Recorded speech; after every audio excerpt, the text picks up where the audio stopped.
Welcome to another episode of the Law Offices of Quibble, Squabble, and Bicker on this December 8th, 2021. We are nearing the end of the year 2021, and again, no one has died amongst our group, so that's always a good thing that we've survived another day.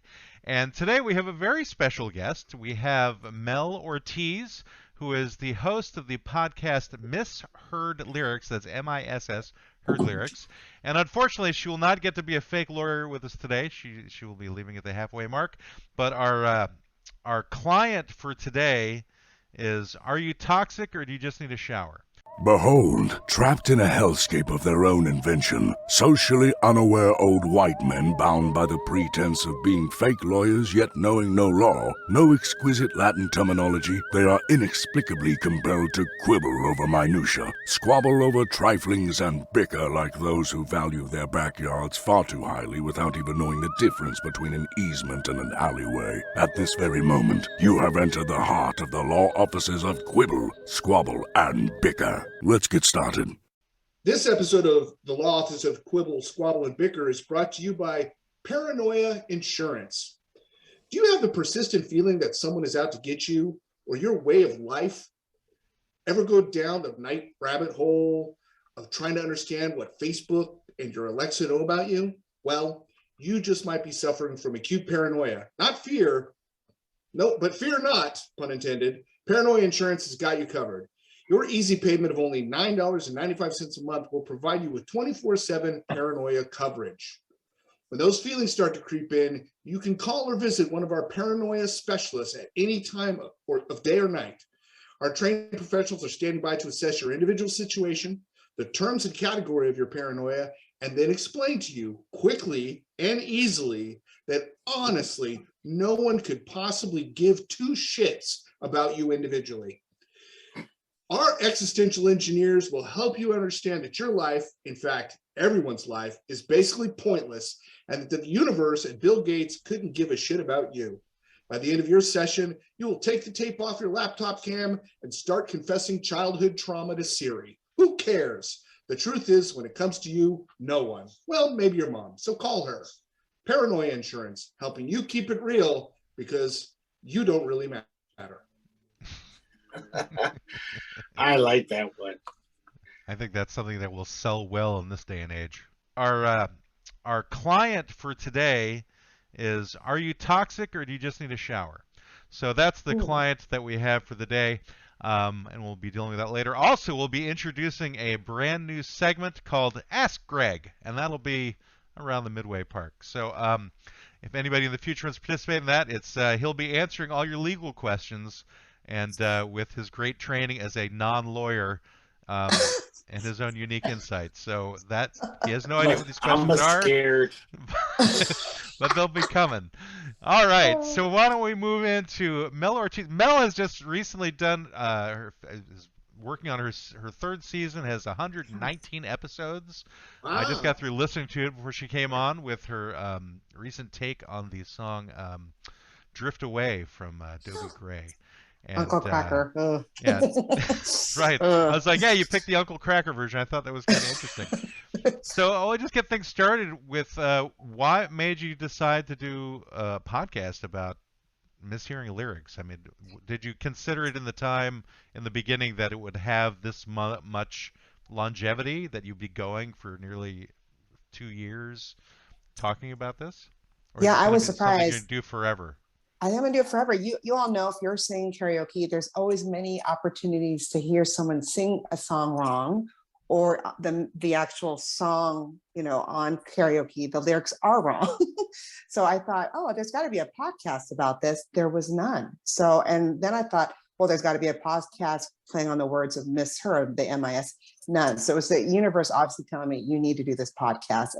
And since then, from September 2020 or 2019, when I started this, there isn't a podcast yet. So I'm the only one of my kind. So it's been great learning this process throughout the way and meeting people internationally because of this love for misheard song lyrics. Now you said the universe told you this, so do you often listen to the universe about I things? do. I do, Yeah. and it hasn't strayed me wrong yet.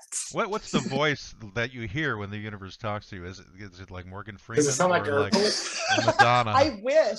It's my gut, I call it, and the gut kind of sounds like a Jewish grandma.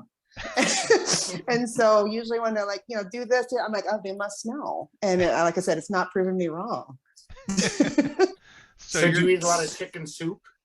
Yes. And I don't know how to make matzo balls, but hopefully someday I'll learn. Just had matzo ball soup a couple of days ago. Yeah, so that's what happened, Matt. I started doing it, and luckily I had some friends that helped. They have a local podcast on true crime, and they've been doing quite well. And I said, can you hold my hand for the first 3 months? They did, and off I went. Now I'm kind of on my own since then. And they taught you about cross-eyed bears. Yes, exactly.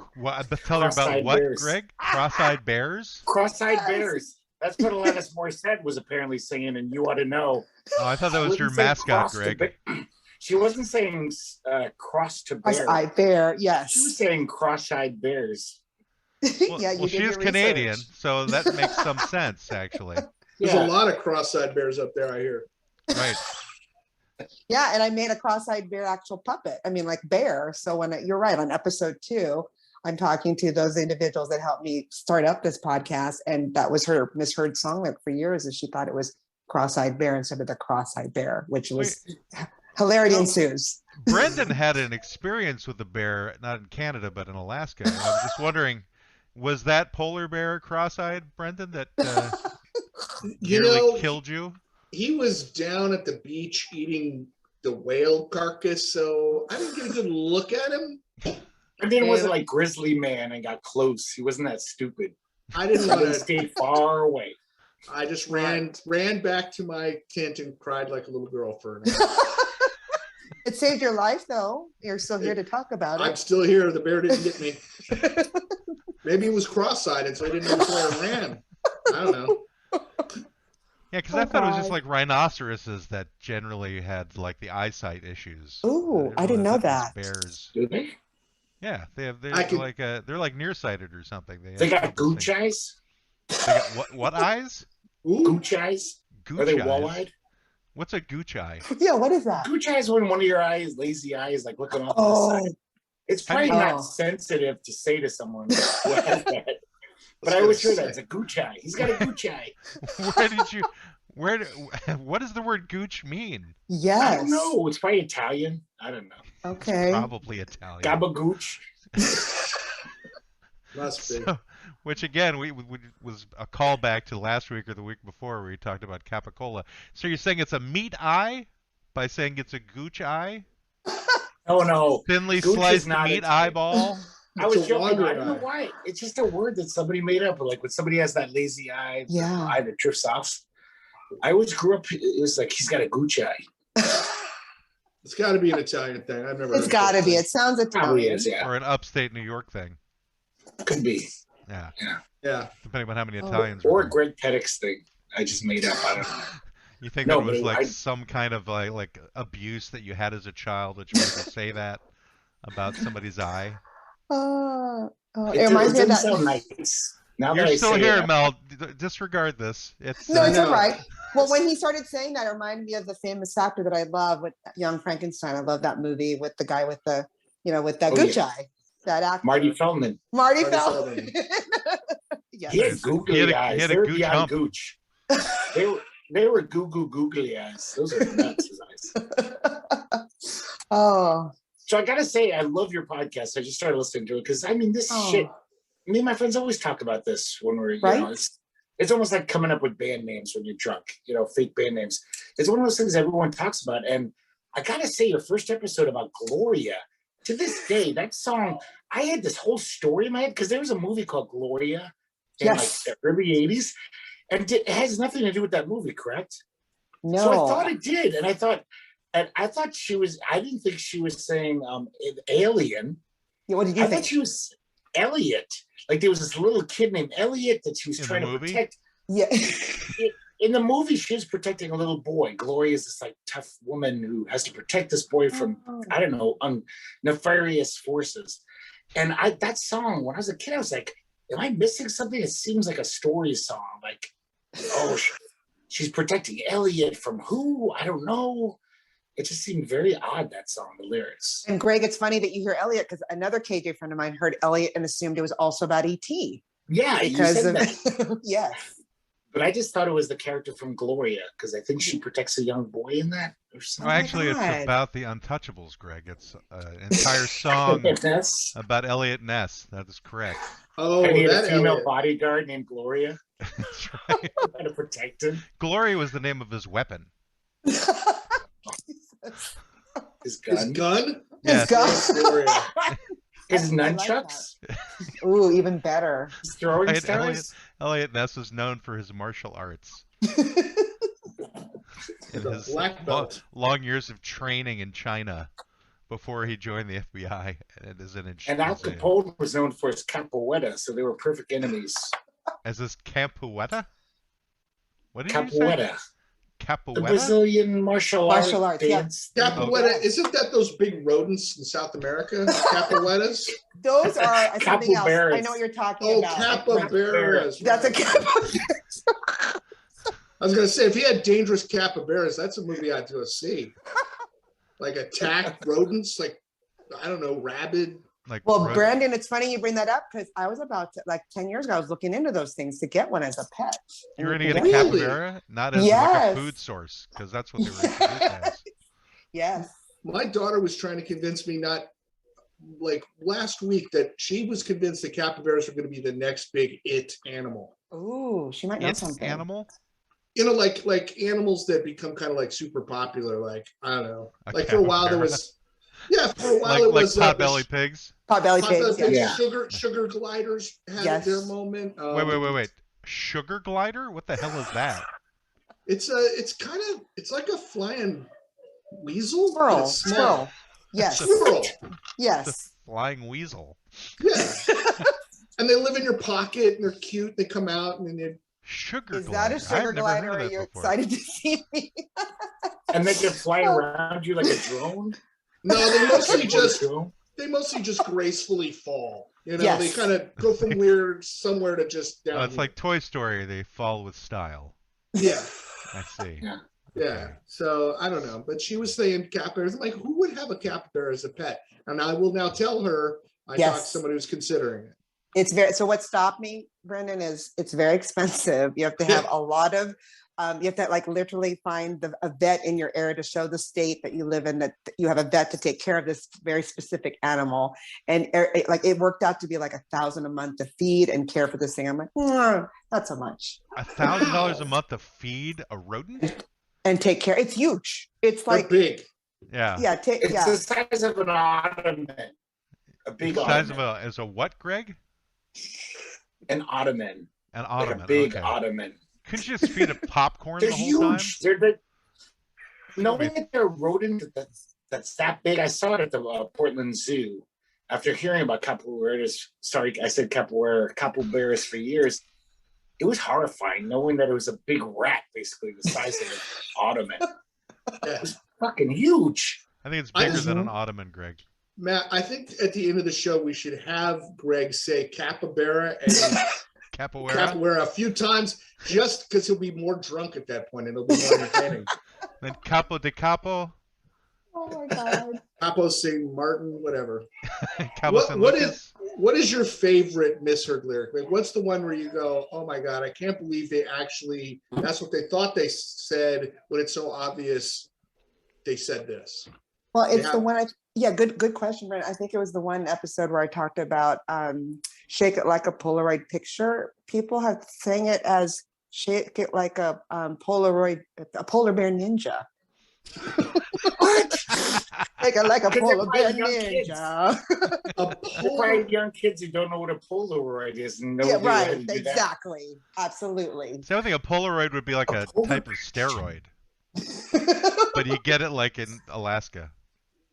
Polar bear ninja. Wow. Yeah. So can you imagine if Elliot Ness went up against a polar bear ninja? That would be the best fight ever. It totally went full circle. Wasn't that a trauma film? It should be. Oh my Elliot God, Ness, Polar Bear Ninja Spy. So I wanted to share one with you, Melody. That Can you please? I don't I know want to if hear. you know Junior Mac, and I don't know if she ever told you this one, but she has a friend who really thought that "What About Love" by Heart, Yes. What about love? Yes. She thought they were saying, "What a buffalo." What a buffalo. Yeah, what a buffalo. She thought Heart was actually singing, "What a buffalo is all I ever want from you." What a buffalo. Well, Heart was well known for just, their songs about bovines. I just died when I heard that. I was like, that is one of the weirdest misheard lyrics I've ever heard. Oh my God. Oh my God. You know what we need to do is if we all meet again for karaoke, take songs and just sing them with the wrong, what people misheard. Yes. You know what I mean? And just go for it. I've done that because I'd like to share another one with you. Since I was I was 12 or something when it came out. Alicia Bridges, I believe, I Love the Nightlife. Yes. I always thought she was going, I love the nightlife. I got the boogie on the disco jihad. Oh, yeah. And I don't know what a disco jihad would entail. It would be awesome. People in leisure suits and gold chains, oh my God. I thought you were going to talk about the action part, the action. I thought she was saying at the Sean. I'm like, what's the Sean? Like I knew Bill Shawnlee with the blazer. I'm like, the Sean? Yeah. Action. Yeah. So, yeah. She says it very weird. But when I was, and it's actually better than what she says because she really just goes, aha. She's putting words. She just went, aha. Yes, it does. But I heard disco jihad. I think disco jihad definitely has legs for a screenplay. Of some kind. I want a film. I think we need to add that shirt to our merch store. Disco Jihad. But wasn't there a song actually about death on the dance floor or something like that? Oh. Wasn't there a song similar to that? Is it? Came out? There's disco and Panic at the Disco. Yeah. Right, that's a little different. I mean, Panic and the Jihad are completely. I might panic when there's a jihad about you. Right, that's what I'm saying. Maybe that's why they were panicked. Some jihad was getting down. Wait, the Eagles of Death Metal weren't disco-y at all, were they? Because I just went to a dark place in my head. I thought that was most of the places in your head. Well, do you remember there was that news story 7 years ago where the jihadists in France went to an Eagles of Death Metal concert and killed a lot of people? Yes, and actually, I know the lady that used to be married to that group, one of the guys in that group. Oh, really? She was married to the entire group. Yes, that too. They were Mormons. But yeah, it happened. Reverse Mormons. The Mormons of Death Metal. Yeah, it's pretty amazing. But yeah, I know of that story because I remember it happened in 2015, 2016. Yeah. Yeah. Greg was responsible. Greg made it happen. He gave them the addresses from what I've. But I'm amazed that Greg at age 12 even heard of the word jihad. I don't think I even knew about the jihad when I was 12. I read a lot of Time magazine when I was little for some reason. And Newsweek. That does it. It explains a lot of things. It doesn't. Greg is reading Time magazine at the age of 12. What did that do for your social skills, Greg, at that time? Talking to other kids I was about so current popular events. at school. I could talk about the gross national product and the deficit, and all the kids were like, "Tell us more, Greg. You're so cool." While the rest of us were watching Disney and Mutual of Omaha, Greg was watching 60 Minutes. I was reading Tiger Beat. I don't know about you. Yeah. So Well, what year was it jihadists. when you were? What year were you 12, Greg? What year was that? That would be 79, the Iranian Revolution. Okay. So that was around the time when the Shah of Iran got deposed and Carter was president, right? Carter was president. Yep. 79, yeah. Yeah. Welcome to History, the podcast. It's the history offices of Quibble, Squabble, and Bicker. Tune in That's next when we learned that building the Erie Canal. I do have one more, Mel. Is to this day, I still think it sounds right. Is I always thought in Bette Davis' eyes. Oh yes. They were me and my brothers and sisters all thought all the boys think she's a spaz. She's got. I think they were saying spaz. And the first time I went to karaoke, like 15 years ago or whatever, I saw the word spy. And I was like, that's what she's saying? Are you serious all this time? But I guess it makes sense because that would be a weird lyric. We thought it's interchangeable. Yeah, spy, spaz. Makes sense. Yeah. Yeah, I mean, there was at least one movie where Bette Davis was a spaz in it. Yes, many. Well, James Bond was known as a great spaz. James Bond? What song was that? When he wasn't being a spy, he was a spaz. He was a spaz. It's interchangeable. Oh, I see. You were doing a spy connection. What about Maxwell Smart? That's we're going to go with famous spies here. Oh, he was a definite spaz. And what about every member of the cast of Revenge of the Nerds? Were they all spies? Oh my god! Oh, I love that. Only That's Booger. hilarious. Okay. Only Booger. Whichever one there was a spaz had the likelihood of being a spy. I think that's how they recruit them for the CIA, actually. Is they go to high schools and they find kids that are ostracized who people call spazzes, and they're like, we want you No one would protect our country. That's right. No, and exactly. That's where Edward Snowden comes from. If there's anyone who's a spaz, take a look at Edward Snowden sometime. It just so you know, Matt, you're not far from the truth. If you do well on the SATs and you refuse the military and you say you want to be a spy, the CIA will call you. I know. Oh. Why didn't you sign up? It freaked me the hell out. My mom goes, "There's someone on the phone for you." I'm like, she was really old. I'm like, "Who is it?" She goes, "He says he's from the Central Intelligence Agency." I'm like, "That's one of my friends." And I'm like, "What the hell are you doing?" And he's like, "Is this Brendan Haggerty?" I'm like, "Oh, yeah." Wait, so let's rewind this a second. Yeah, let's unpack that. So what is the circumstance again that caused the CIA to call you? They do that. They look for smart Just people. let him tell it, Greg, for crying out loud. I asked him the question, not you, Assassin's Creed Day. They'd gone through our high school, and they were doing all the SAT tests and all that, and they were, it was Bremerton. You know Bremerton. It's a military town, and so they're lining everybody up, and you are Marines, and you're this, and you're that. And I was near the top, so they had the recruiters there. They had a guy from the Air Force, and I came in to talk to him, and he was giving me his Air Force pitch and how well I did, and, not a lot of people qualify for the Air Force, blah, blah, blah. I said, "I don't want to be in the military, but I would consider being a spy." And he goes, "Are you serious about that?" I'm like, "Oh, yeah, sure." I go, "Do you have a?" I'm just fucking with the guy. I'm like, "Do you have a spy thing in the Air Force I can sign up for? They fly the spy plane, And he's like, "No, but I can put somebody in contact. Should I share your information?" I'm like, "Yeah, sure." Sure enough, a week later, the guy called me. Okay, so you gave him the okay to share the information. Yeah. Wow. Yeah, because that came really close to being a spy too, but it was different circumstances. It was an Army recruiter, and I was actually about to. If my dad had signed the form, I would have gone to cryptography school, and then I would have gone to counterintelligence school, and that would have been my career. It was the exact same day that I was accepted to college, and my dad was in the Navy, and he's like, none of my kids are going to join the military. Did you do the military? So did you go through the military then? I did not. I died. So I went did to not. college. Yeah, I went to college. You went to college. Okay. I probably should have joined the military because I never finished college, and I went for 5 years. So I gotta ask Melody though. Melody, what do you do when you're not podcasting? What's your? She's a spy. Yeah, I'm a spy.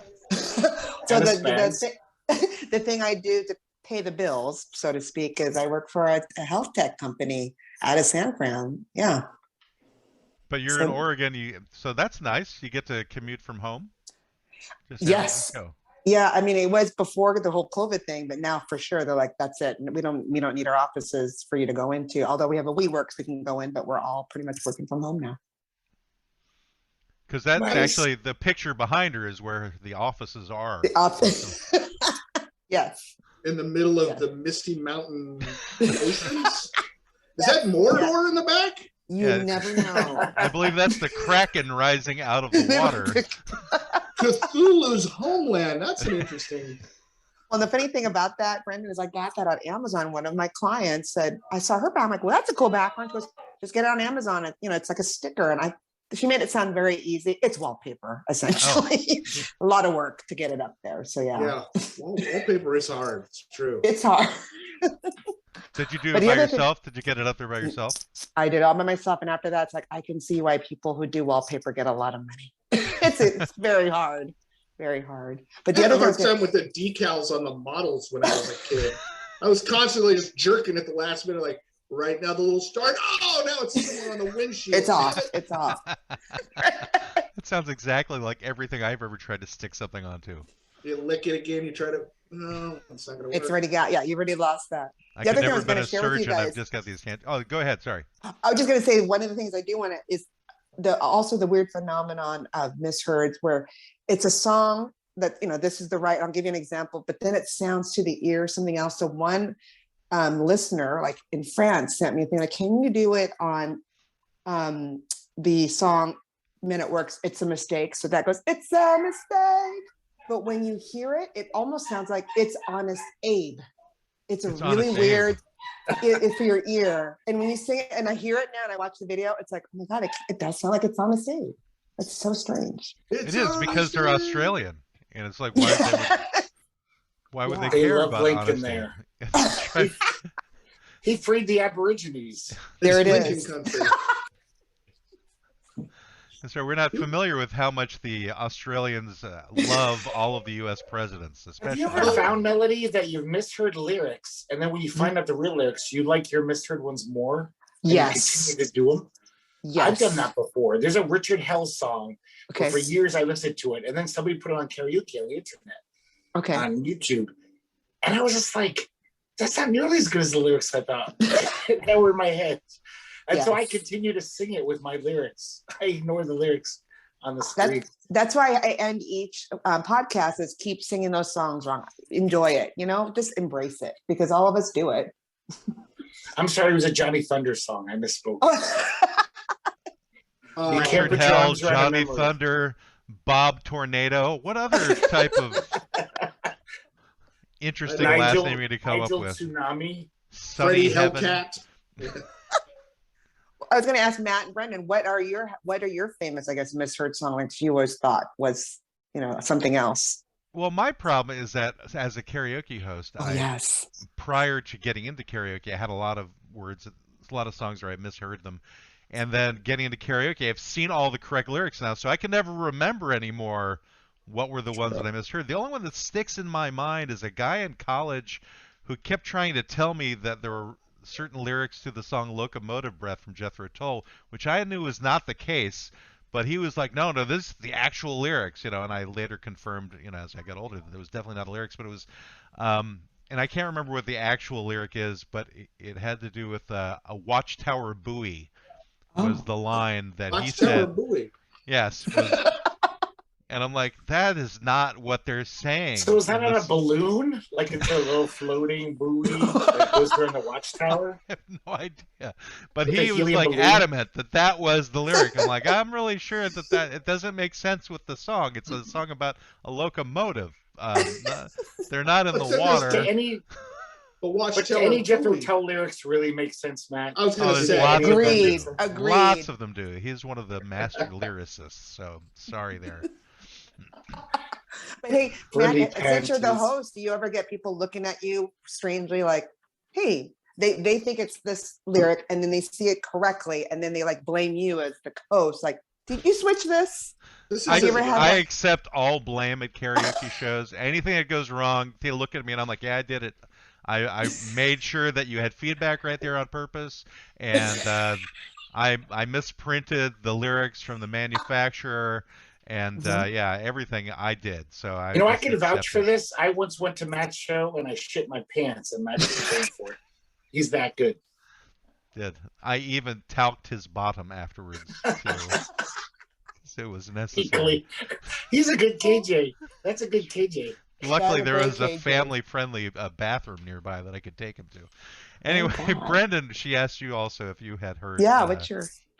You were telling me about a song, Yellow Ledbetter from Pearl Jam. Yeah, Yellow Ledbetter from Pearl Jam. And I still don't really know the words to that song. And have made up my own words over the years, which sort of change every time I listen to it. And then I stumbled across a YouTube, because I was listening to Pearl Jam or somebody. I stumbled across somebody who had done a YouTube video of the misheard lyrics, and it was fantastic. I can't hear anything. There's the one part where I don't know what he's saying, but they made it say, "Make me fries." I think he's saying, it makes me cry, but you don't know. But in the video, they had this woman at like a McDonald's looking very shocked, and they go, "Make me fries," and she's standing there. It's so good. And there's a whole bunch. I highly recommend you look that one up. I wrote it down. I'm checking it's it so out. so funny, because the whole thing is misheard, in my opinion. Oh my God. Yeah, which song do you think has the most misheard lyrics in it? Probably there's a bathroom on the right. CCR. I think people are just making fun of that. I don't think they actually misheard it. There's a bathroom on the right. Because that's also like there's a baboon on the right. I never heard of that. Okay. All right. One of the ways I change it, yeah. The one I always heard was "Excuse me while I kiss this guy." That's the most one, Greg, that people have said. Yes. Yeah. I will say in karaoke, one of the worst translated lyrics from a manufacturer in terms of a song is the song Salisbury Hill by a certain manufacturer, where so many of the lyrics are just wrong, and you're like, who did this? Who wrote them? Like, this is so incorrect. The various different words that are on the screen, you're like, I don't know where. Is it the lyrics to "If You Want to Be My Lover" by the Spice Girls? Like they just put up those lyrics? No, it's just certain words are just not the right words. Oh, they don't even sound like the right words. Because that would be really bad. Yeah. But I would think that in terms of songs that people would be mishearing throughout time before karaoke came along, it'd have to be from like Bohemian Rhapsody, where he's like talking about weird words that people don't normally hear, like Scaramouche and Silhouetto and Beelzebub and I forget what other. There's another one. I think we all heard them correctly. Bismillah, like nobody knows Bismillah unless they're Arabic. So yes. Yeah, we heard them correctly, Matt. They were just nonsense words. We all heard them. They actually do mean something, Greg. Those words do. I thought the lyric in Roundabout as a kid, I'm just remembering this, was Muppets come out of the sky. Ooh, that would have been awesome. I love Muppets come out of the sky. It's still like, yes, this would be great. Oh yeah, we had a whole episode on song lyrics. It was actually the very first episode Brendan joined the show, which was Song Lyrics on Trial. It was our very third episode. So if you're interested in hearing where that insanity went, that was a fun one. Oh yeah, and that's what I'm saying. This what they call mondegreens, which is the actual terminology of misheard song lyrics. Wait, mondegreen? It's an actual word, and it came from a misheard song back in the. I think we talk about in episode 4 or 5, where if you look that up, they thought the lady was laying on something green, and they called it mondegreen. That they made a word from the misheard song lyric. So it's an actual terminology. Yes. Got it. Isn't there a term for words like that are made up, though? Isn't there like another word that explains those kinds of words? There is. I thought Greg might be able to come up with it because I can't remember it from now. It's like, it's not a malapropism. It's like the opposite of that. A Mandalorian. No. A Mandalorian. Oh God. Well, all of you, I wish I could stay longer, but I appreciate the invite and the laughs, Right, because you've got a notary public. And speaking of misheard words, for the longest time as a kid, whenever somebody said notary public, I was like, why are they taking a note of a republic? Exactly. Notary public. Yeah, it never made sense. Notary public. Well, I appreciate the invite. Hopefully I can connect with you guys. Either in person or at some other episode.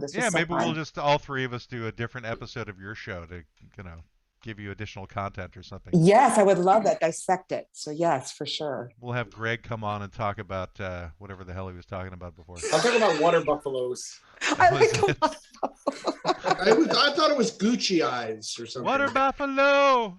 Spazes and disco jihads. Yes. I'm making that t-shirt. Disco Jihad. You need to. That's an amazing t-shirt. I feel like I should just hand over all the information to our merch store, Brendan, so that you can take over, because I don't do jack on it. I will make so many t-shirt designs. It'll be crazy. T-shirts and drinky thingies. Beer cozies. Things. Yeah, just all sorts of I'll just go through all the past show descriptions and just pull the best stuff out and make t-shirts out of them. And best is relative, of course. Oh, it's definitely relative. Well, I want to thank Melody Ortiz very much Mel. for coming on from Misheard Lyrics. And your website is pod.co/miss-heard-song-lyrics. Yes. Because I was listening to her podcast and it said Misheard Lyrics after pod.co, and I couldn't find it. And then I found that it had to have dashes between those words. Yeah. Or you can just Google Google just Misheard Song Lyrics, and I keep popping up now since I have so many episodes. So that's one way to find me too. Yeah, because you've got like 9 million listeners now, right? Not that high, but pretty good. Pretty good. I think that's... I had not that. I'll take it. You know what I mean? 53 million listeners she has, everyone. And so growing. You should listen as well. Honored to have you.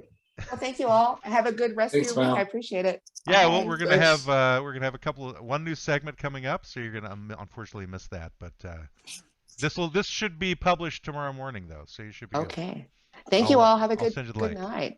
I love you. Good night. Good night. We have come to the middle of the show, and it is time now for our cooking segment, everybody. From this guy. Those who know him, and then Greg goes to the bathroom. Food is eaten, food is eaten, food is eaten with Waspy Soda Pop. Hey there, everybody. This is Waspy Soda Pop once again with a mouth-watering new recipe that you can make in your very own home or somebody else's home, or even over one of those barrels that got fires burning in them that you see under overpasses and stuff. You can make this there too. This is just a basic recipe. It's called pasta with horse meat and leeks. Here are your ingredients. You want to get 320 grams of fusilli pasta. You can find that at a grocery store. If you don't like that kind of pasta, just get whatever kind you like. You want to get 2 leek stems. They're kind of like green onions, but they're leeks. But don't try to put any water in them, because the water will come out. Get it? It leaks. Anyway, then you want to get a half a pound of thinly sliced rocking horse meat, 4 tablespoons of grated Parmesan cheese, 3 tablespoons of extra virgin olive oil, and 250 milliliters of cooking cream. That's cooking cream, everybody. Not tasty whipped cream with sugar. You don't want to use that. It'll make everything taste a little bit funky. Anyway, here are your directions. So first, you want to bring a large pot of salted water to a boil. Cook the pasta as indicated on the package. We say package, we mean what the pasta came in, not the other thing that people's minds are going to right now. And you have dirty, filthy minds. And then you want to rinse the leeks. Remove the dark leaf end and the root end. Slice the leeks into rings, into many rings, just like the Nazgul had in Lord of the Rings, but it can't be controlled by the dark one. All right, then you warm the oil in a skillet and add the sliced leeks. You want to cook those for about 3 minutes. You're going to add your rocking horse meat and then cook that for 5 minutes over medium heat until it's just a slightly bit not so hard, because, rocking horse is, it's a little bit woody. So then you add your cooking cream, mix it well, drain the pasta and add it to the skillet. Add grated Parmesan cheese, toss it well to coat it, and sprinkle with chives and serve it immediately. And there you have it. So easy. Pasta with rocking horse meat and leeks. Again, don't put water in it because it leaks. Anyway, this is Waspy Soda Pop. This is Food is for Eating. Rocking horse meat, really? Rocking horse meat. You're muted, Matt. It's just you never know where the ingredients are going to come from. I didn't catch that it was rocking horse meat until almost the end. Yeah, I didn't know what to the middle. It was a misheard. It was a misheard recipe. I was like, what? Yeah, I think he does that. He does it like so you don't quite get it when you're getting the ingredients list, but then it's like further emphasized later on, so that. So at the beginning you didn't say known. Rocking horse meat. Yeah, I guess like not giving away the secret or something. I have no idea. I thought it was like Rocky Mountain meat or something. I don't know. Rocky Mountain oyster meat. I know I started getting testicles pictures, but maybe that was just starting to get testicles. Maybe that's what it was. Yeah, they're finally growing in. Finally dropping. All right, well, so there's Waspy for the week, bringing us closer to the holidays, and that is, I don't think, is a holiday recipe whatsoever.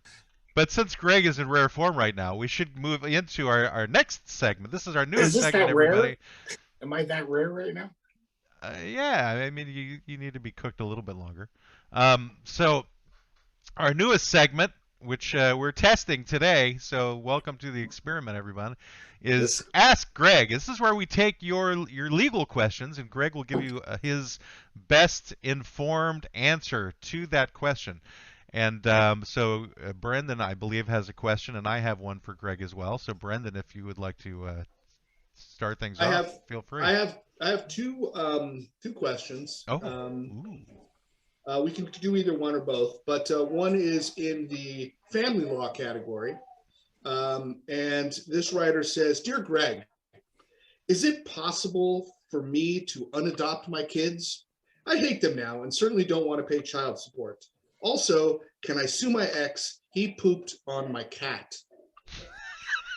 This is a real question from a real person to an actual lawyer. Okay, well, there's a legal precedent set in the movie Kramer versus Kramer, where you could unadopt your child. That is, there's precedent for that. It depends on how ugly they are. If they're really homely, you'll definitely, things could go your way. The judge will, understand, because nobody wants that. And, you didn't sign up for that. You adopted a kid when he's little, then he goes up to be some uggo, and you're like, come on. And then the second question, you'd have to repeat. Can I sue my ex? He pooped on my cat. I'm trying to think of the legal precedent of that. I think it was Hulk Hogan versus King Kong Bundy, 1986. Yeah, I remember that. Where that did happen, but the judge ruled that no laws were broken. So there's no law saying you can't poop on a cat. So in that case, wasn't the cat was actually like a part of it? Like the cat was willing? Didn't they? Well, even if it wasn't willing, there's no law against it. Even an unwilling cat, you're allowed to poop on any cat you want. There's no law. There's in one county in Alabama, there is a blue law that says that, but they also have a law that says that slavery is still legal in that county. So which county is that, Greg? Those are related. Bama Lama County. Bama Lama. I think that's Bama Lama Ding Dong. Bama Lama County in Alabama. Bama Lama Ding Dong County in Alabama. Bama Lama, Alabama. Alabama. Well, that's actually, I've got one legal question for you, Greg. Yes. So, what financial compensation can I recover in a maritime law claim? That is the question being posed to you. Well, salvage, of course. You can get all the salvage. But I mean, I need more specifics. Like what kind of maritime claim? Lake? Well, for example, accident victims are entitled to recover monetary damages for losses and expenses suffered from accidents. So let's say under the Jones Act, would injured seamen also be entitled to maintenance and cure benefits? Especially under the Jones Act. I think injured seamen is always entitled to maintenance. Yes, that's just. Well, Greg is the authority here, though. So, Greg, especially turkey seamen. Sorry. Call back. Well, there was a precedent of this during the Spanish Armada of 1520. A lot of the seamen who were injured during that failed attack on England, when they came back, they were given lifelong paella. The judge said they had paella for life, and the army had to give them paella every day. Okay, so then they don't get financial compensation; they get paella compensation. Well, that was financial. That's a lot of money. paella for life. The lobsters in there and crab. Yeah, but you can't pay a bill with it. Well, I mean, it kind of implies that financial compensation, you could adjust it, not just paella. In another country, you might get Paella. I don't know, pogs or whatever, something worth value. It could be money. Tiddlywinks. Yeah, tiddlywinks. Hummel figurines in some countries. That's what's given seamen who've been wronged. It's some kind of compensation, which implies that monetary compensation could be substituted for that. Okay, so the answer to the question is you can get paella, you can get pogs, you Or can even get money. Hummel Yeah. figurines, and maybe even Depending money. on the judge. Okay, well, thank you very much. All right, well, this ends our newest segment, Ask Greg. Excellent job, Greg, That went with your great. responses. I That went so well. I think it's definitely got legs to it. It's I think something we can certainly do on a pretty regular basis. All right, let's get into our client because we're running short on time. So our client for today is: are you toxic, or do you just need a shower? And this is something we probably should have given a lot more time to, which is essentially dealing with toxic personality traits. Or is it something that's just misunderstood? Is it really toxic? Is a person really toxic, or are they just is it a mistake? Yeah, they just smell funny. So I think maybe we should get a little bit into like what are some characteristics of toxicity in a personality and kind of move from there. Doesn't that just mean you're an asshole? I mean, it's a relatively new term, this toxic. We didn't call it toxic. I think it's dialing into the assholeness' specifics, the subcategories under being an asshole. And it's more than just being an asshole. Sometimes it comes under the heading of just evil, so you can be an asshole without being evil. You know what I mean? So so I'll just list out some. You guys can agree or not. So we got emotional manipulation, which is like somebody who's doing things like passive aggressively or in a backhanded way, or they make jokes about something sensitive to get a rise out of you, or they withhold affection to punish you for no reason. They just want to make you squirm. So that's my first point in my direction. So that's apparently I'll be finding out all of my behaviors. Anyway, dishonesty is another one, like deceit, lying, general secrecy, gaslighting, which is when somebody denies your reality about saying things like, "Oh, you're being too dramatic," or "You're making things up," when you try to say your own thoughts or feelings. A lack of accountability, like toxic people don't want to take the blame for anything, and they make sure they don't. They'll deflect the blame onto other people. Lack of boundaries. What's that? I was gonna say, this just sounds like some pussy's list of grievances of real life. So they're just are you saying they're just being dramatic, Brendan? They're just pussies, for God's sake. This sounds like someone who needs a safe space. Yeah, space. Well, I think it's all of these traits as one. So then we have lack of boundaries, where people have no concept over respect for boundaries. In other words, you set a boundary and they'll trample over it, and they'll say that you're being too sensitive if you get upset when your boundary is crossed. Does that sound, am I right or am I right? Does that sound like a pussy? This is written by a serious wimp. You've crossed my boundaries. You're toxic. Are you reading the lyrics from Britney Spears? Unsupportive is another one. Does the person support your goals and dreams? Are they happy you when something goes right in your life? Are they interested in your wants and your needs? They don't support your dreams. Makes you toxic. Or I'm sorry, you don't want to make a ridiculous podcast when you're drunk. I don't think anyone's toxic for not supporting my shit. I'm sure you could be a ballerina at 40. You just need to put it out there in the universe. Thank you, Brandon. You're not toxic. You just proved you're not toxic. I'm going into the NFL. I would support you. They create stress, depletion, and negativity to those around them. They leave you feeling exhausted when you talk to them. Power dynamics. Where they don't want relationships with mutual respect and reciprocity, but rather ones where they have the upper hand and they can manipulate the people around them. This all sounds like assholism, man. I said it's like breaking down assholism. Yeah. In other words, but like when the people say subcategories. toxic, they don't get into it like you're getting into it. They just say that person's toxic. They don't aren't as specific, just like people say he's an asshole. So this is like, you could say the same thing about all this for, is someone an asshole, I think. Right. I'm just saying it gets into a little more detail in terms of what makes them an asshole. What are the specific things that are done to describe that asshole? Can I just say the negativity thing? I would say I've never used the term Greg, toxic. Greg, I think you're gaslighting Matt right now. I think you're denying his reality that really what toxicity is a dialing down of assholery. But I do think that I've never used the term toxic, the word, but I do get the idea. Like people, I've known people who are pretty nice. They're not horrible people, but they're always negative and down, and it's just like draining. And I don't want to be around them. And so I wouldn't call that toxic, though. I'd just be like, that person's a downer, or a gloomy guess. Yeah, that's fine. Yeah. Well, I'll continue just a couple more. So then we have encouraging codependency, which is they will not only encourage but create a codependent dynamic, so that your trust in your own self gets diminished, and it makes you have to lean on that person even further, because that means you need them more, and they want to do their ultimate best to isolate you from people in your life as well. That's like another thing they try to do. Oh, so like marriage.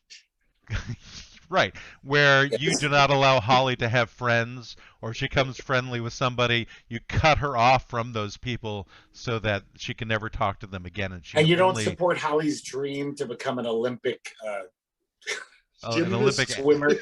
Olympic actor. Swimmer. Then inciting drama. Toxic people want to make you squirm, so they can't seem to resist starting fights. So in other words, they have an example here. They may know you have an early morning the next day, and they ask you to do something late that night just so you have to say no and set that boundary, because then they'll tell you you're being difficult or demanding because you won't do what they want. This is you. You're describing you. I told you, like, there are going to be traits here of mine that are definitely going to come out. And so finally, insincere apologies. So the more sophisticated toxic people who know when they've done wrong because they did it on purpose, they might apologize to you, but that apology won't be sincere. They make it all about you, and they make it all your fault with phrases like, I'm sorry you think I was wrong, or I'm sorry if I upset you. And remember that an apology without change is manipulation in its own right. So, well, I mean, you're having a question regarding what does toxic mean then, Greg? Because you don't want to use that word. I mean, you recognize that the word toxic has a definition, right? I guess, but it just sounds like some modern word that wasn't needed just because Britney Spears wrote a song about it. I think it comes from her. I don't think she's the derivation of the word toxic. No, but she popularized the term. It became this. You really? That may be her greatest gift to mankind then. I mean, I think more people know that term than know the song. Yeah. Toxic just means something's poisonous or something very harmful or bad. That's what the word toxic means. And a person could be poisonous to another person, not like literally poisonous, but it causes them to get sick or unwell in some way. They drain their mental health. They affect them in ways that cause them to get fucked up. DeVoe already start this 20 years, 30 years ago with Poison? Maybe. That girl is poison. They could have just said toxic. They might. I mean, they started it. I think people putting labels on people is stupid. Isn't saying it's stupid putting a label on them? Yeah, it is. No, not them. Not the person. The idea, the act of doing that. Not the person. The person isn't stupid for doing it because they're kind of encouraged to do it. Because it's just a shitty way out of just dealing with your shit. We haven't said they're a toxic person because they have toxic traits. That person's toxic. I'm clearing my life of all the toxic people in my life. I don't want to have any. Or people with toxic behavior. There's toxic behavior. You can label behavior, right? I'm just cutting them out of my life. Yeah, but you're not going to cut. What are you going to? I mean, you have to label the person and go, that person's toxic. I don't have anything to do. Well, I mean, if you label them an asshole, you can say the same thing. You go, that person's an asshole. I'm not going to have anything to do with them anymore. But right? I don't get assholes out of my life. Assholes, though. I have friends that are assholes. That's fine. I have no friends. I think it depends upon the nature of the asshole. For example, if I followed every rule of toxic, I'd have no friends. If I was like, I'm cutting those people out of my life. All of your friends are toxic, Greg, because you are the one that they like to manipulate. all the little things you said, Oh, you know, like wow, this is getting a little real here. It's getting a little real from Matt. It's like Greg is the perfect whipping boy for toxic people.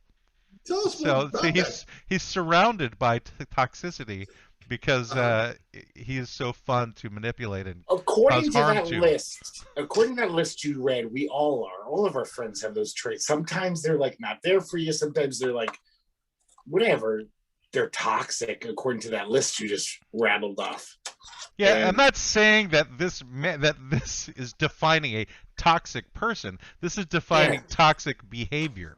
Yeah, I've made a whole career. Jump to the conclusion that this person's toxic because they didn't support my dreams. I've made a whole career out of manipulating people. So, yeah, I'm toxic. You get paid for being toxic.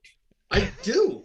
I get paid. The more toxic I am, the more I get paid. I think I'm getting a very good understanding of the three of us here that perhaps we should be changing the name of the podcast to the Toxic Podcast. The Law Offices of Toxic, and Toxic. Three shitty brothers who started a law firm. You were trying to get away from assholes. You've come to the wrong place. This is We're the Asshole whole HQ. This today is Asshole Central. Welcome. On the menu is gaslighting, negativity, and boundary crossing, and as an appetizer, codependency. Oh, and we should have a phone number set up so people can call us so we can do this to all of our listeners. If you're looking to be called overly dramatic or having far too much free time, give us a call. We'll ruin your life for you. We'll be toxic. And we'll be call happy you to at take midnight. If your life was too good, if people were too friendly and you had helicopter parents, we'll take care of that problem for you. We'll give you the right amount of mental illness that you need. Call today. Welcome to the Toxic Hotline. What are your pronouns and what is your syndrome? All right. Let me patch you through to Greg. He's an excellent person in people with self-loathing issues. Hold on. Let me transfer you. Have you ever heard the word pussy to describe you? Well, let's explain. Here's why. I could tell them, that'll be breaking in Department 4. And you're even worse than me. Who is this? Oh, you fucking pussy. What did she say? Oh, my God. Grow a penis, you fag. God. And then we will call you on the days you have to work early in the morning at midnight if you give us your number. Hey, come on, let's chat. What? You're not there for me? This episode started out so friendly. You're going to blow me off? Hey, are you sleeping, you pussy? Get up. Come on. We got shit to do. I'll meet you at your house in 10 minutes. I got a couch to move. I don't care what time you got to get up. I'll be right over. Let's go break into that house right now. Stay up late. I know you got stuff to do in the morning, but come on. It's time for drinking. Let's do some crimes. Do crimes. That's what we're all about. Well, all right. Or do we just need a shower?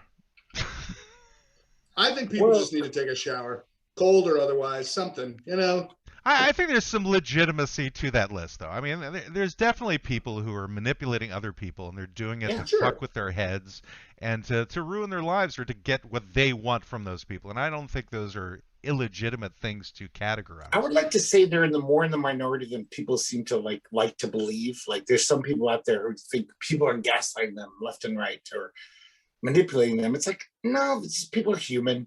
So maybe once in a blue moon, someone will be like, come on, help me out. Like, oh, they're just trying to use me.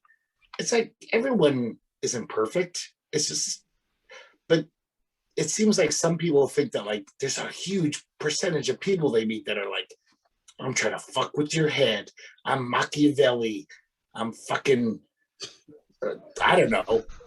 Yeah, I mean, there's a lot of, wisdom in the fact that you can't control how people behave toward you necessarily, but you can control how you yourself deal with it. And I think we should spend more time, people should spend more self-reflection on how they're dealing with these toxic personalities rather than, ostracizing these toxic personalities or try to drive them out of their life, which is damn near impossible, especially given that list. That's like everybody. Like, what are you going to do?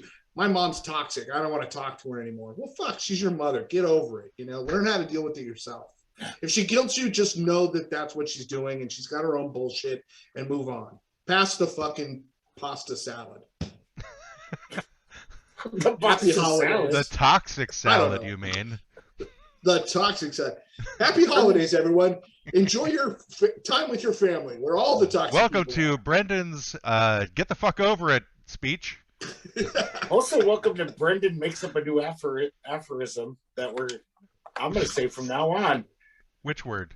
Pasta salad. It's just a pasta salad. It's just a pasta salad. That's right.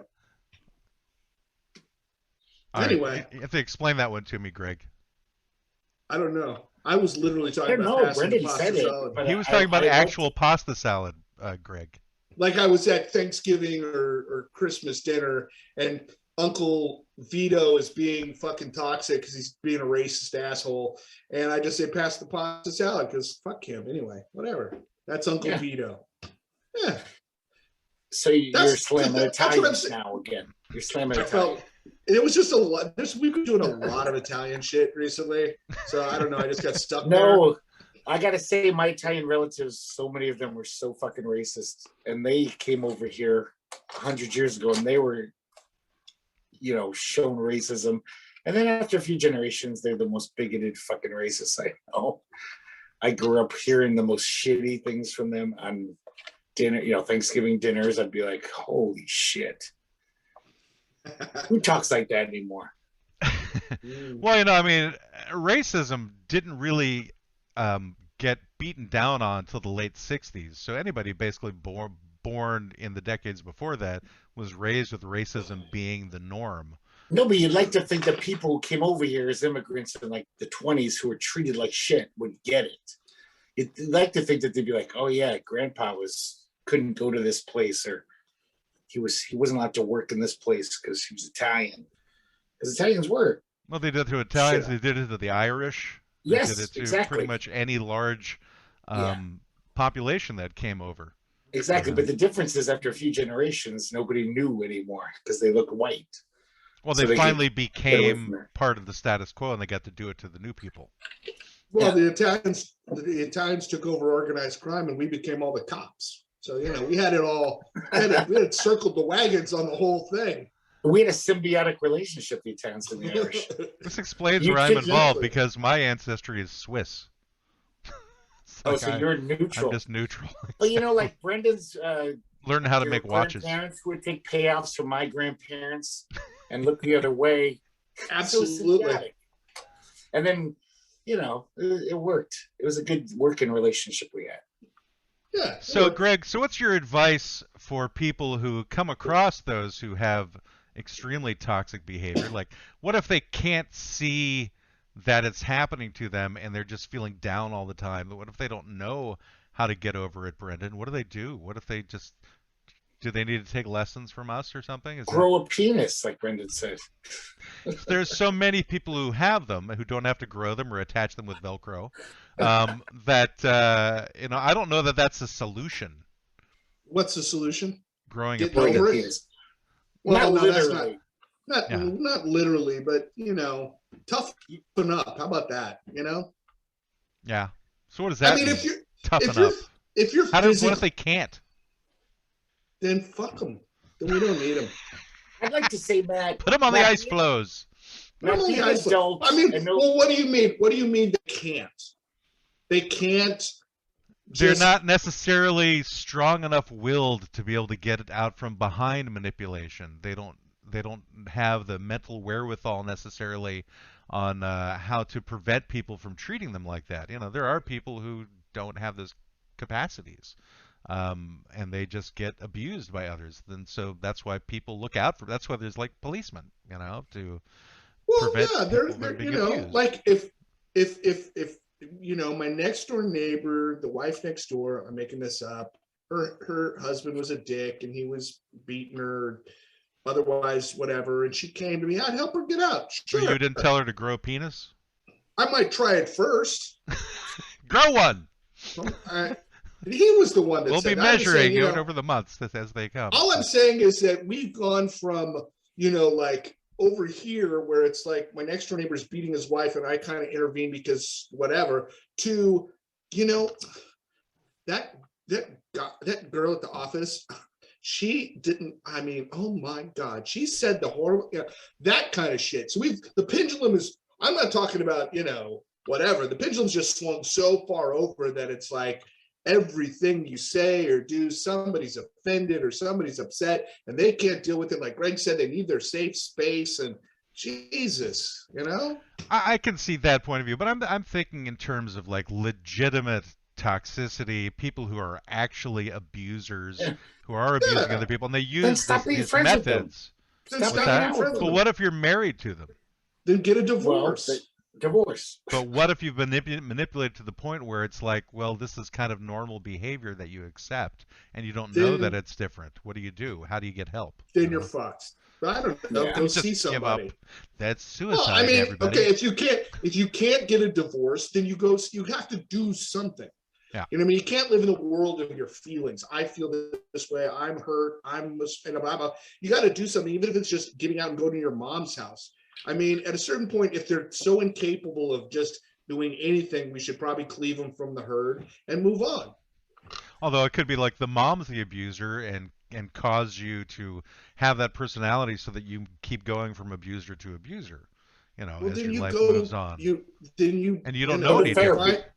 So they should be listening to our show so that they certainly shouldn't be listening to it. You go find Jesus or Muhammad, or you do hot yoga, or you meditate. What about a good therapist? I want Greg to do hot yoga. They can go through the thing about therapy is it's kind of pricey, dude. That's true. Like if you wanted to, it's a lot cheaper to grow a penis, Greg. The Catholic Church is kind of pricey. Well, you could go meditate in the park for nothing. You know what I mean? Sure.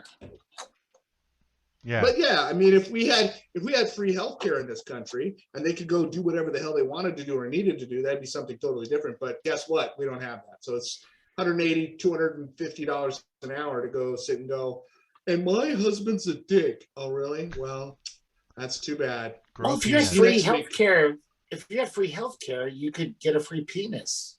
You could grow a penis for free. You could get a free one at any local cemetery. Well, good luck stitching it on that, making it work. Yeah, that's a lot of work. You're talking about a working one. Oh, sorry. Well, hopefully, yeah. A non-rotted one. Take a penis and put it in your pocket, a dead penis. That's not going to help. Take a penis, put it in your pocket. I like the song. Was that Harry next week's? No, it's Harry Nilsson. Penis. Okay. I think that should be our next sponsor is Pocket Penis. I think it's been done. It's like a good luck charm. It's like a token, like if that toxic person is giving you a hard time. Like a rabbit's foot. You just reach in your pocket and you squeeze your pocket penis, and it gives you the strength to carry on. No, smack him in the head with it. That would be better. Or you could just dildo smack him in the head with it. A rotting penis. That would learn him. That person wouldn't be so toxic anymore. That's how you know whether you need to take a shower or not, is if you've got a rotting penis in your pocket. No, I don't recommend the rotting one. Just a regular healthy one. Like a latex, not like a real one. That's a healthy regular A dildo. A latex one. A real latex one that grows on you. Yeah. And we could have them in multiple colors. Yeah. Seasonal. Puce, fuchsia. Yeah. I think that's the next T-shirt. We're going to have disco polka dots, jihad, and then you'd have a true spotted dick. And pocket penis. Those are our two T-shirts. Pocket penis and spotted dick, which is actually a dessert for those of you who don't know. Anyway, I think the title of this episode, it does seem though like if we're just talking about toxic, like poisonous. Yeah. I don't know if you guys ever had this thing where you're like feeling bad, you're feeling sick, and you take a hot shower.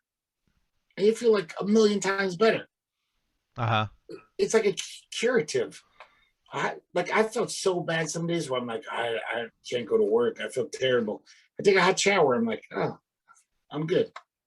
Well, that means you were affected by toxicity and taking a shower helped you, but it's like, were you personally the toxic one and the shower changed you in that way? It could be. I was toxic. There was poisons in me.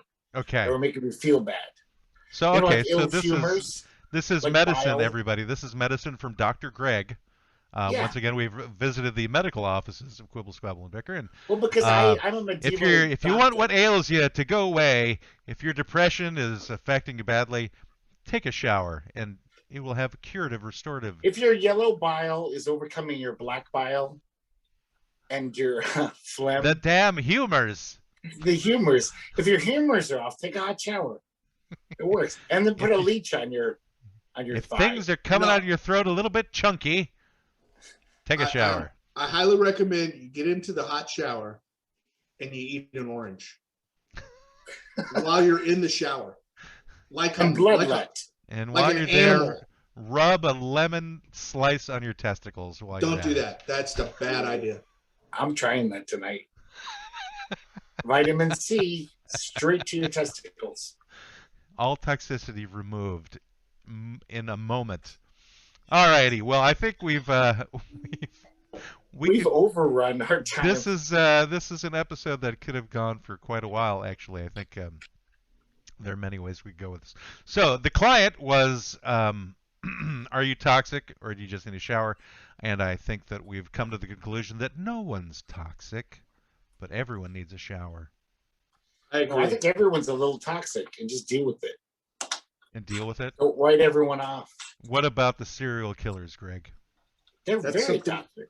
That's different. Those are murderers. That's a different thing. Yeah. I would say that's like the height of toxicity. That's the height of toxicity. That's not Steve at the office, who's kind of a passive-aggressive dick in the morning meeting. But he might be. You know, and you go home and you go, Steve is so toxic, I can't even deal with my life. My friend Ted Bundy he treated me a certain way, and I didn't appreciate it. My friend Ted at the political meeting, he was saying mean things to me. You know, and those toxic traits might actually lead to some serial killers, because they have to live in society and communicate with people, and it may be that they've got certain characteristics that can make you go, oh, maybe Bob at the office is out there whacking people. Right. Now it's Minority Report. Now we're just precogging all the assholes are serial killers. Maybe that guy John Wayne Gacy I work with at McDonald's is a serial killer. He's really a serial killer. Well, somebody had to dress up like the clown. Yeah, he gaslights me at work, so yeah. It's like, you don't know what you're talking about. Little kids are fun. Happy Meals are great. What's that? Happy Meals. Yeah, exactly, Mr. Dahmer. Alrighty, so I want to thank all involved for attending the thanks to Mel. Law Offices of Quibble, Squabble, and Bicker. I want to thank Mel Ortiz from Mystery Lyrics for showing up today. The new year is coming, and Greg, Brendan, and I will still be here, hopefully, as the new year arrives. And things will be changing a little bit. Little changes will be happening in the new year, so get ready for them, everyone. Hold your forts down. Does anybody have anything last comment they want to say before we? I'm going to transition after the new year to make a really big change. You're going to go to like another apartment? Yeah. Okay. Yeah. That's good. And you're going to have to call me Georgia. That's my new name. Okay. Because that'll be the state you're living in. I'll start calling you that now. Just, remember to like and subscribe. Oh, yes. Like and subscribe. We've never done that, have we? We've never even asked. I don't understand why people do it on so many shows, because it seems like it's obvious, but obviously you should also have to tell people to do things because they're too stupid sometimes to do them. That's because I come from the manipulation world, and that's what you have to do. Huh? I love many podcasts. I've never liked or I subscribe to them because I want to listen to them, but I don't press the like button. I'm a dick. I'm toxic. I don't. Oh, so there are likes underneath the videos that come up on YouTube. There's also the dislikes. Actually, everybody, don't like our videos. Just dislike our videos. That's really all we want. The dislike doesn't work in YouTube dislike? anymore. No, they got rid of it. It's there, but it doesn't mean anything. It registers absolutely nothing, and it doesn't count. Huh. Because people are toxic on YouTube, and they would dislike people on YouTube with that's toxic, and they got rid of it. I hate that they got rid of the dislike button. I want to go, I dislike this bullshit. Yeah, me too. Even from friends. I've had friends on Facebook who send me these bullshit posts. I'm like, don't waste my fucking time. I want to dislike this. But I do want to say, everyone, please support our Patreon and send us as much money as you can. And buy us They Bitcoin. can actually send us money through Anchor, through subscribing, and if they wanted to, they could do that. There's like $1, $5, $10 donations or something they could send. Yeah, but nobody's Since we can't get no one has sent money anything. anymore. No one's bought anything from the store. So Well, that's like, because we haven't released the Disco Jihad shirt. I'm gonna run them. I'm gonna run the bulls with that thing. We're gonna be people are gonna be running around town wearing Disco Jihad. Whoop, whoop. Disco Jihad. All right, this has been the Toxic Offices of Quibble, Squabble, and Bicker. Your consultation with the Law Offices of Quibble, Squabble, and Bicker has ended. You may pay your retainer at www.qsblaw.org. Please exit to the right of the water cooler and grab a candy from the front desk. We hope to see you again soon, but you need to leave now. I said leave. Why don't they ever listen? Get out! Get out!